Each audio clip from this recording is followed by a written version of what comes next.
হামজাদের ডাগআউটকে সামলাবেন এবং সান মারিনো বিপক্ষে ম্যাচটা দিয়ে যাত্রা শুরু হবে কোন কোচের, এটা জানতে আমাদের আরেকটু অপেক্ষা করতে হবে। নেক্সট কি আমরা একজন ইউরোপিয়ান কোচই কি পেতে যাচ্ছি? কারণ ম্যাক্সিমাম দেখেন রোমানিয়ান, ফরাসি, জার্মান, পর্তুগিজ, ক্রোয়েশিয়ান সবই ইউরোপিয়ান, মানে ইউরোপিয়ান কোচ পাওয়ার চান্সটা আমার মনে হচ্ছে বেশি। যে সেদিন একটি তালিকা দেখছিলাম এককভাবে কোন দেশের ভ্রমণ সবচেয়ে নিরাপদ, এর মধ্যে 1 নম্বর তালিকায় সান মারিনো। সান মারিনো দেশটা এরই মধ্যে আমাদের কাছে কিন্তু এই ভ্রমণের জন্য বিশেষ পরিচিতি লাভ করেনি। এই নামটি আমাদের কাছে বেশ আলোচনা এসেছে যেদিন বাংলাদেশ ফুটবল ফেডারেশন তাদের নেক্সট ফিক্সচারটা ঘোষণা করেছে। বাংলাদেশ আগামী 5 জুন একটি প্রীতি ম্যাচ খেলবে ইউরোপের এই দলটার সঙ্গে। বাংলাদেশ প্রথমবারের মতো ইউরোপে খেলতে যাচ্ছে এবং কোনো একটা ইউরোপীয় দল হিসাবে সান মারিনো তাদের কোনো এশীয় দলের সঙ্গে তাদেরও একটা রেকর্ড হতে যাচ্ছে। বাংলাদেশ হবে তাদের প্রথম কোনো এশীয় দল যাদের সঙ্গে তারা খেলতে যাচ্ছে। তো সান মারিনো এই ম্যাচ তাদের বিপক্ষে 5 জন খেলার আগে বাংলাদেশ একজন নতুন কোচ পাচ্ছে, এটা মোটামুটি নিশ্চিত। কারণ বাংলাদেশ ফুটবল ফেডারেশন এরই মধ্যে হাবিয়ার কাবরেরার সঙ্গে তাদের চ্যাপ্টার যে ক্লোজ সেটা তারা ঘোষণা করেছে। এই এপ্রিল মাসটা তারা আনুষ্ঠানিকভাবে মানে শেষ হয়ে যাবে। কাগজ কলমে এখনও কাবরেরা আছেন 30 এপ্রিল পর্যন্ত, তবে তার সঙ্গে যে চুক্তির নবায়ন হবে না এটা মোটামুটি বাফুফে নিশ্চিত করেছে এর মধ্যে। এবং তার সিবি আহ্বান করেছেন, নতুন কোচের বিজ্ঞপ্তি দিয়েছে বাংলাদেশ ফুটবল ফেডারেশনের পেজে আমরা দেখতে পাচ্ছি নিয়োগ বিজ্ঞপ্তি আছে কোচিং স্টাফদের। সেখানে কী ধরনের কোচ তারা চাচ্ছে সেই শর্তাবলীও দেয়া আছে। এরই মধ্যে অনেক কোচ নতুন করে যারা আবেদন করতে ইচ্ছুক তারা আবেদন করছে। হাবিয়ার কাবরেরার পরবর্তী কে হবেন তার উত্তরসূরি, হামজাদের ডাগআউটকে সামলাবেন এবং সান মারিনো বিপক্ষে ম্যাচটা দিয়ে যাত্রা শুরু হবে কোন কোচের, এটা জানতে আমাদের আরেকটু অপেক্ষা করতে হবে। তবে আমরা যে নামগুলো দেখছি যারা এরই মধ্যে সিবি ড্রপ করেছে বাফুফেকে, এরকম নামগুলো নিয়েই আসলে মূলত আলোচনা। বাংলাদেশ আসলে কী ধরনের কোচ পেতে যাচ্ছে একটা ধারণা আমরা মোটামুটি পাবো সিবিগুলো দেখলে। প্রথমে আমি বলি যে নামটা খুবই বেশি আমার কাছে বেশি আলোচনা মনে হচ্ছে, যার নামটা বেশ হাইলাইটেড। আমি অবশ্যই হাইলাইটেড মানে যে বাফুফে তাকে চয়েস করছে বিষয়টা তা নয়, তার অভিজ্ঞতা, তার সাকসেস, তার রেকর্ড, তার প্লেয়িং ক্যারিয়ার, তার প্রোফাইল সব কিছু মিলিয়ে জার্মান কোচ অ্যান্টোইন হে এনার কথাটা বেশ শুনছি। তিনি অ্যাপ্লাই করেছেন, তার সিভিটা অনেক ভারী। সিভিটা ভারী এই কারণেই তিনি প্রো লাইসেন্সধারী এবং অবশ্যই বাফুফের শর্তগুলো একটা হচ্ছে যে হয় উয়েফা প্রো লাইসেন্সধারী অথবা এএফসি প্রো লাইসেন্সধারী কোচ হতে হবে। তাদের সাকসেসটা ন্যাশনাল টিমের সাকসেস থাকতে হবে, যারা ন্যাশনাল টিমকে ভালো সাফল্য এনে দিয়েছে, যাদের এশিয়াতে কাজ করার অভিজ্ঞতা আছে, স্পেশালি পূর্ব এশিয়াতে, সাউথ এশিয়াতে এরকম কোচদের যাদের রেকর্ড ভালো। কারণ আমাদের কালচারের সঙ্গে অ্যাডপ্ট করতে হবে, কালচারকে জানতে হবে, বাংলাদেশের কমিউনিকেশন স্কিলটা, বাংলাদেশের খেলোয়াড়দের সঙ্গে যোগাযোগের দক্ষতাটা থাকতে হবে। এখন মডার্ন যে ফুটবল, এখন অতি আধুনিক ফুটবলের যে স্টাইল, টেকনিক, ডেটা অ্যানালিসিস, পরিসংখ্যান, নানা বিষয়ে যে স্পোর্টস সায়েন্স, এগুলো খুব ভালো জানতে হবে।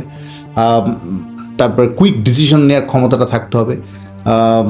সব মিলিয়ে আর কি মডার্ন কোচিং ম্যানুয়াল খুব ভালো জানতে হবে। এই সব যে শর্তগুলি বাফুফে চাচ্ছে তার মধ্যে খুবই ভালোভাবেই কাভার করে অ্যান্টোইন হে। তিনি প্রো লাইসেন্সধারী, এরই মধ্যে এশিয়া আফ্রিকার ফুটবলের দীর্ঘ 2 দশক তিনি কাজ করেছেন। মিয়ানমারে কাজ করেছেন, রুয়ান্ডাতে কাজ করেছেন, কেনিয়াতে কাজ করেছেন, লাইবেরিয়াতে কাজ করেছেন, গাম্বিয়াতে কাজ করেছেন, বাহরাইন এবং লিবিয়া ফুটবল ফেডারেশনের টেকনিক্যাল ডিরেক্টর হিসেবে কাজ করেছেন। তার প্লেয়িং ক্যারিয়ারে জার্মান বুন্দেসলিগার, শালকে 04, ফরচুনার, ডুসেলডর্ফের মতো বড় বড় ক্লাবে তার খেলার অভিজ্ঞতা আছে। তো অ্যান্টোইন হের সবচেয়ে বড় একটা বিষয় হচ্ছে তিনি এশিয়ার কালচার, বিশেষ করে আমাদের এই অঞ্চলের কালচারটা সম্পর্কে তার পরিচিত, যেহেতু তিনি মিয়ানমার জাতীয় দলে 4 বছর কাজ করেছেন। তো অ্যান্টোইন হেইডের সিবিটা বাফুফে দেখা যাক কীভাবে মূল্যায়ন করে। তাকে নিশ্চয়ই হয়তো ইন্টারভিউতে ডাকবে, কোচটাকে বাংলাদেশ অ্যাকসেপ্ট করবে কিনা, বাংলাদেশ ফুটবল ফেডারেশন তাকে নিয়োগ দেবে কিনা, আমরা আরেকটু অপেক্ষা করি। এর সঙ্গে আরও যে নামগুলো আসছে সে নামগুলো পড়ে শোনাচ্ছি বা আপনাদের সঙ্গে শেয়ার করছি। ভ্যালেরিও তিতা, তাকে অনেকে আপনার লোকাল ফুটবলে বেশ পরিচিত মুখ ছিলেন, একসময় বসুন্ধরা কিংসের কোচ ছিলেন, তিনি রোমানিয়ান। Peter সেগ্রট, Croatian. এই সেগ্রেটের প্রোফাইলটা অনেক ভারী, তার ফুটবল মস্তিষ্কের যথেষ্ট প্রশংসা আছে, তিনি দক্ষিণ এশিয়া কাজ করা তার অভিজ্ঞতা আছে সেগ্রেটের। মালদ্বীপের হয়ে তিনি 2018 সালে সাব জিতেছিলেন এই ক্রোয়েশিয়ান কোচ সেগ্রট, তিনি সিবি দিয়েছেন। তারপরে ভিলোরিয়া তিতার কথা তো বললামই, বসুন্ধরা কিংসে কাজ করেছেন। মিওদ্রাগ রাদুলোভিচ, তিনি মন্টেনেগ্রো এই কোচ তিনিও অ্যাপ্লাই করেছেন। ইগোর স্টিমাচের কথাও শুনছি, সাবেক ভারতীয় কোচের, এই কোচকেও আমরা শুনছি যে তিনিও নাকি অ্যাপ্লাই করেছেন। জুলফিকার মাহমুদ বাংলাদেশের লোকাল কোচদের মধ্যে নাকি তিনি অ্যাপ্লাই করেছেন।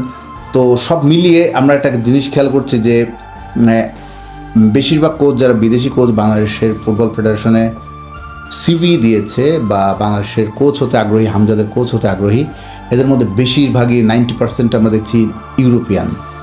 তার মানে আমরা আরও নেক্সট হাভিয়ার কাবরেরার নেক্সটকে আমরা একজন ইউরোপিয়ান কোচই কি পেতে যাচ্ছি? কারণ ম্যাক্সিমাম দেখেন রোমানিয়ান, ফরাসি, জার্মান, পর্তুগিজ, ক্রোয়েশিয়ান সবই ইউরোপিয়ান। মানে ইউরোপিয়ান কোচ পাওয়ার চান্সটা আমার মনে হচ্ছে বেশি, যেহেতু বাংলাদেশ ফুটবল ফেডারেশন যদি বিদেশি কোচ তারা যেহেতু তাদের শর্তাবলী পূরণ করতে পারে, বিদেশি কোচদের সম্ভাবনা, যদি তারা বিদেশি কোচ নিয়োগ দিচ্ছে যেহেতু, জিতে চাচ্ছে যেহেতু, সেক্ষেত্রে ইউরোপিয়ান কোচ পাওয়ার সম্ভাবনা আমাদের জন্য বেশি। এইখানে সবচেয়ে বড় ফ্যাক্টর হয়ে দাঁড়াতে পারে সব কিছু যদি ফুলফিল হয়ে যায়, সব শর্তাবলী যদি তারা পূরণ করে এবং নেগোসিয়েশন, আন্ডারস্ট্যান্ডিং সব কিছু যদি ঠিকঠাক থাকে বাফুফের সঙ্গে তাদের পছন্দের কোচের, শেষ মুহূর্তে একটা বড় ফ্যাক্টর হয়ে দাঁড়াবে পারিশ্রমিক। হাভিয়ার কাবরেরা যখন বাংলাদেশে 2022 সালে আসেন, তার বেতন ছিল $8,000, বাংলাদেশি টাকা প্রায় 10 লাখ টাকা। তিনি যখন শেষ করছেন এই মুহূর্তে তার বেতন প্রায় $14,000, প্রায় 18 লাখ টাকা, মানে প্রায় দ্বিগুণ হয়ে গেছে তার বেতন।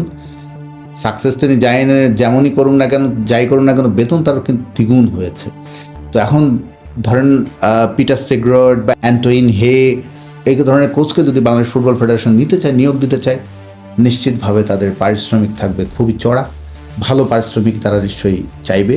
সেই পারিশ্রমিকটা বাংলাদেশ ফুটবল ফেডারেশন দিতে পারবে কতটা, তার সুযোগ সুবিধা, ফ্যাসিলিটিস বাংলাদেশে আসবে।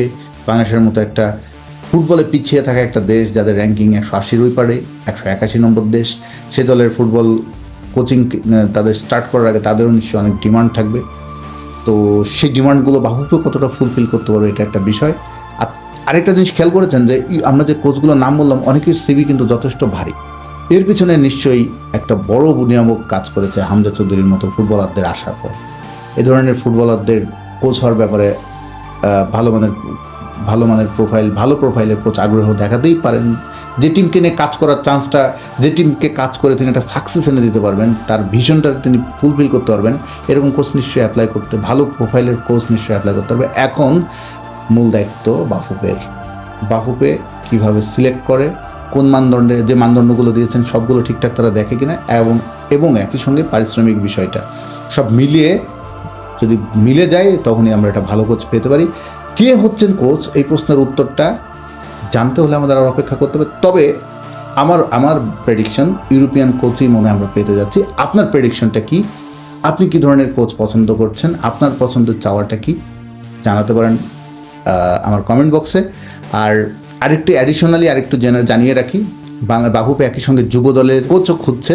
সেই ক্ষেত্রে তাদের একদম ডিসিশন, তারা বিদেশি কোচই চাই, মানে আন্ডার 18, 19, 20 এই সব দলের যে কোচ, রোনান সুলিমানরা যে পর্যায়ে খেলছেন বাংলাদেশে এসে, এই পর্যায়ের কোচের জন্য তারা একটা ভালো মানের বিদেশি কোচ খুঁজছে। আগামী আগস্টে AFC এশিয়া কাপ যে আছে আন্ডার 20 লেভেলে, যে দলটা সাব জিতে আসলো আমাদের, এই দলটা যে AFC আন্ডার 20 বাছাই পর্ব খেলবে, এই টুর্নামেন্টটা বাংলাদেশ ফুটবল ফেডারেশন চাইছে নিজের ঘরের মাঠে আয়োজন করতে। তো তারা এখনও দেখা যাক, নিশ্চয়ই তারা আবেদন করবে। যে সাপটা আয়োজন করার চিন্তা করছে বাংলাদেশ ফুটবল ফেডারেশন আগামী অক্টোবর-সেপ্টেম্বরের দিকে, এই সাপের ভেন্যু হবে কোথায়? ঢাকা জাতীয় স্টেডিয়াম, বসুন্ধরা কিংস অ্যারেনা, এর সঙ্গে কি আরও একটি মাঠ যোগ হবে ঢাকার বাইরে? যাচাই বাছাই চলছে। তার আগে বাংলাদেশ ফুটবল ফেডারেশন চাচ্ছে তারা হোস্টিং রাইটটা পেতে।